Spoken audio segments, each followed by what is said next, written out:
ప్రియమిత్రులారా, ఈ ఉదయకాల దైవ ధ్యానమునకు స్వాగతం. దేవుని పరిశుద్ధ వాక్య భాగములో నుండి యెషయా ప్రవచన గ్రంథము 58వ అధ్యాయము 11వ వచనాన్ని చదువుకుని దేవుని వాక్యాన్ని ధ్యానము చేద్దాం. నీవు నీరు కట్టిన తోటవలెను, ఎప్పుడునూ ఉబుకుచుండు నీటి ఓటవలెను ఉండెదవు. దేవుడి పరిశుద్ధ వాక్య భాగమును మన వినికిడిలో ఆశీర్వదించునుగాక. ఆమేన్.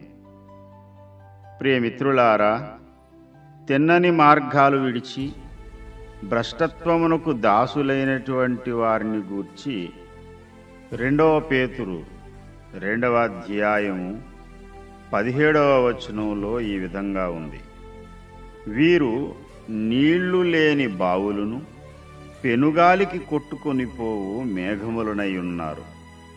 వీరి కొరకు గాఢాంధకారము భద్రము చేయబడి ఉన్నది. ప్రియమిత్రులారా, తిన్నని మార్గాలు విడిచి భ్రష్టత్వమునకు దాసుడైన వాని గతి బహు ప్రమాదకరమైనది. ఎప్పుడూ ఉబుకుచుండేటువంటి ఓట, జల ఏ బావిలో అయితే ఉంటుందో ఆ బావిలో నీళ్లుంటాయి. నీటి ఓట లేనటువంటి బావిలో నీళ్ళెక్కడి నుండి వస్తాయి? ప్రియమిత్రులారా, ఈ రోజుల్లో కొందరి ఆధ్యాత్మిక జీవితం కూడా ఎండిపోయిన బావుల్లాగే ఉంది.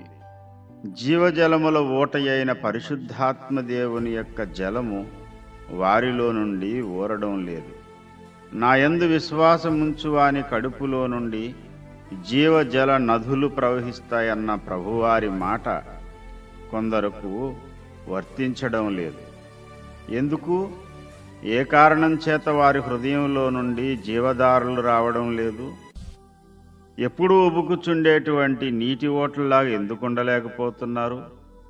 నిర్జల మేఘాలలాగా, నీళ్లలేని బావులలాగా ఎందుకున్నారు?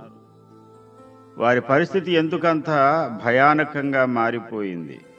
దానికి పరిష్కార మార్గం ఏదైనా ఉందా?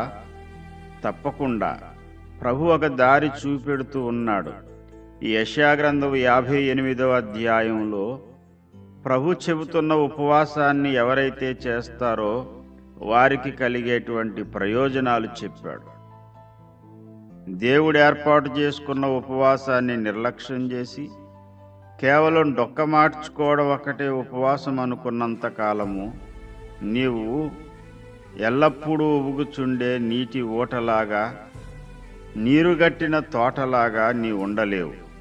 పరమగీతము 4వ అధ్యాయం 12వ వచనంలో చెప్పినట్టు, మూతవేయబడినటువంటి జలకూపం వలె, ప్రవాహ జలకూపం వలె నీవు మార్చబడలేవు.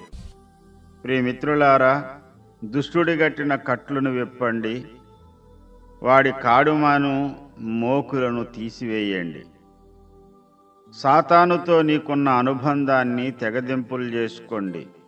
వాడితో నీవు ఎక్కడ రాజీ పడ్డావో ఆ విషయంలో వాడిని నీవు విభేదించడం ప్రారంభించు.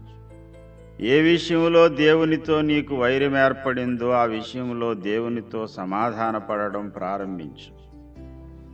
దేవునికి నీకు మధ్యలో ఉన్న అడ్డుబండలన్నీ తీసి అవతల పారవేయడం మొదలు పెడితే నీ కంఠస్వరము పరలోకమందు వినబడుతుంది. వస్త్రహీనుడికి వస్త్రం ఇవ్వడం, దిక్కుమాలిన వారిని నీ ఇంట చేర్చుకోవడం, ఆకలిగొనిన వారికి ఆహారం పెట్టడం, నీ రక్త సంబంధికి ముఖం తప్పించకుండా ఉండడం, ఇది దేవుడు ఏర్పాటు చేసుకున్న ఉపవాసం. ఈ సత్కార్యం చేయడానికి పూనుకో.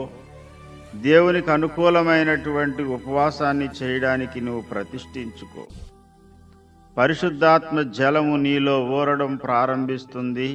నువ్వు ఒక ప్రవాహ జలకూపముగా, నీ ఆధ్యాత్మిక జీవితం నీరుగట్టిన తోటలా కలకల్లాడుతూ సంతోషంగా ఉంటుంది. దేవునికి అనుకూలమైన స్థితి నీలో నాలో దేవుడు సమృద్ధిగా అనుగ్రహించునుగాక. ఆమేన్.